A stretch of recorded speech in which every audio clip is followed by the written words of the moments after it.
মানবিক সম্পর্ক বিষয়ে আলোকপাত করছি। আজকের বিষয় মানবিক সম্পর্ক। মানবিক সম্পর্ক এমন একটি সূক্ষ্ম বন্ধন যা মানুষকে মানুষ হিসেবে বেঁধে রাখে।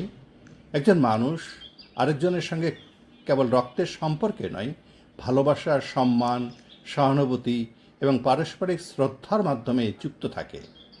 একটি স্বাস্থ্যকর মানবিক সম্পর্ক গড়ে উঠতে হলে তাতে বিশ্বাস, আন্তরিকতা ও সহনশীলতা অপরিহার্য। সবার আগে মানবিক সম্পর্কে থাকা উচিত গভীর আস্থা ও বিশ্বাসের উপর ভিত্তি করে। একজন আরেকজনের প্রতি আস্থা রাখতে পারলে সম্পর্ক মজবুত হয় এবং সহজে ভেঙে যায় না। পরস্পরের মতামতকে গুরুত্ব দেওয়া এবং অনুভূতির প্রতি সহানুভূতিশীল হওয়া সম্পর্ককে আরও করে তোলে দৃঢ়। দ্বিতীয়ত, সম্পর্কের মধ্যে থাকা উচিত আন্তরিকতা এবং ভালোবাসা। নিঃস্বার্থ ভালোবাসা যে কোনো সম্পর্কের প্রাণ।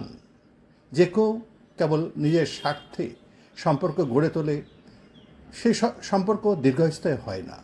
একে অপরের সুখ দুঃখ ভাগ করে নেওয়া, খারাপ সময়ে পাশে থাকা, প্রয়োজনে আত্মত্যাগ করা, এসব মানবিক সম্পর্কের গুরুত্বপূর্ণ দিক।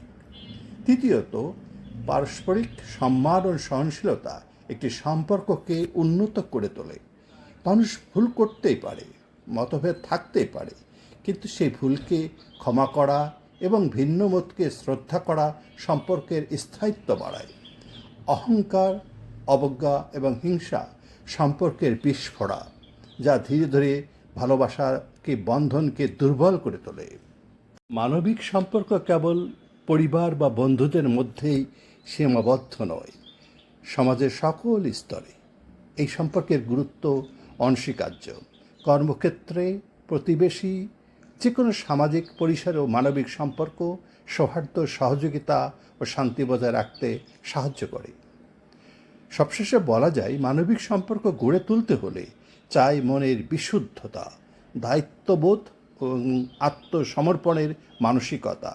কৃত্রিমতা বা স্বার্থপরতা নয়, বরং সত্য, আন্তরিকতা এবং শ্রদ্ধার মাধ্যমে গড়ে ওঠা সম্পর্কই মানুষের জীবনে শান্তি ও সুখ বয়ে আনে। এই মূল্যবোধ নিয়েই মানবিক সম্পর্ক গড়ে ওঠা উচিত। আজ এ পর্যন্তই। আগামী দিনে নতুন কিছু নিয়ে আলোচনা করা যাবে। সবাইকে শুভেচ্ছা জানিয়ে এখানে শেষ করছি।